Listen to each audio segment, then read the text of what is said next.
Today we will discuss about the fundamental duties under the subject of education in contemporary India. The fundamental duties are an important part of Indian Constitution. No duties of the citizen were incorporated in the original Constitution of India at the time of its commencement in 1950. Fundamental duties जो हैं वो Indian constitution का important part हैं और 1950 तक तो कोई भी जब ओरिजिन हुआ था कॉन्स्टिट्यूशन का तब फंडामेंटल ड्यूटीज़ को इंक्लूड नहीं किया गया था. The fundamental duties of citizens were added to the constitution by the 42nd amendment in 1976 upon the recommendation of Swaran Singh committee. Government ने जो ये स्वर्ण सिंह कमेटी थी उसकी रिकमेंडेशन से 42nd अमेंडमेंट हुई थी 1976 में कॉन्स्टिट्यूशन की, तब फंडामेंटल ड्यूटीज़ को इंक्लूड किया गया था. The fundamental duties help to regulate the behaviour of the citizen and to bring about excellence in all the sphere of the citizen. जो फंडामेंटल ड्यूटीज़ हैं वो हेल्प करती हैं सिटीजन्स के बिहेवियर को रेगुलेट करने के लिए और एक्सीलेंस लाने के लिए in the all spheres of the citizens life. So here we have some fundamental duties. First one is to abide by the constitution and respect its idol and institutions, the national flag and the national anthem. It means कि संविधान की पालना करना, इसके आदर्शों और संस्थाओं जैसे राष्ट्रीय झंडा, राष्ट्रीय गान, इनका सम्मान करना ये हमारा मौलिक कर्तव्य है. Second one is to cherish and follow the noble ideas which inspired our national struggle for freedom. It means उन महान आदर्शों को उनकी पालना करनी जिन्होंने स्वतंत्रता के लिए राष्ट्रीय संग्राम को प्रेरित किया है.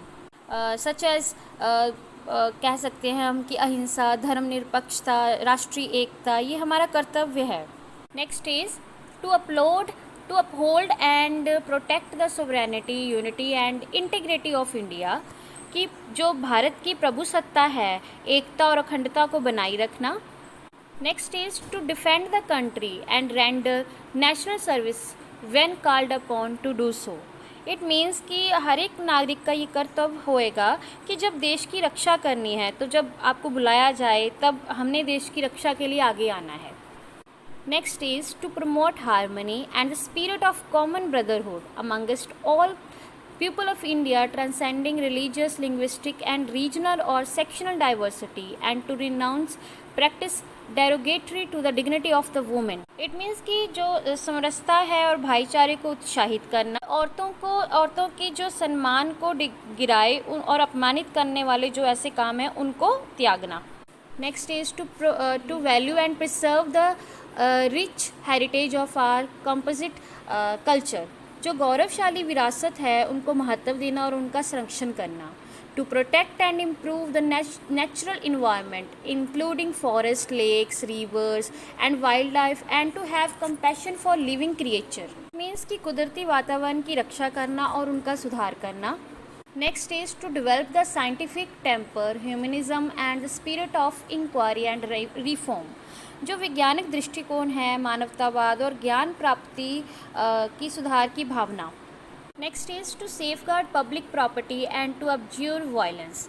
जो जनतक संपत्ति है उनकी रक्षा करना और हिंसा से दूर रहना.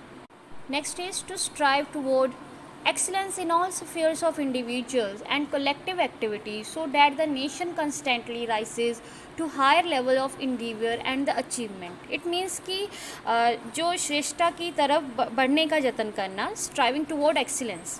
Next one is subsequently another duty was added by the 86th Constitutional Amendment Act 2002 कि एक पेरेंट्स जो हैं उनका मतलब ये फ़र्ज़ बनता है कि वो बच्चों को मतलब कि एजुकेशन जो है उनकी राइट है वो उनको प्रदान करे, अपॉर्चुनिटीज़ प्रदान करे.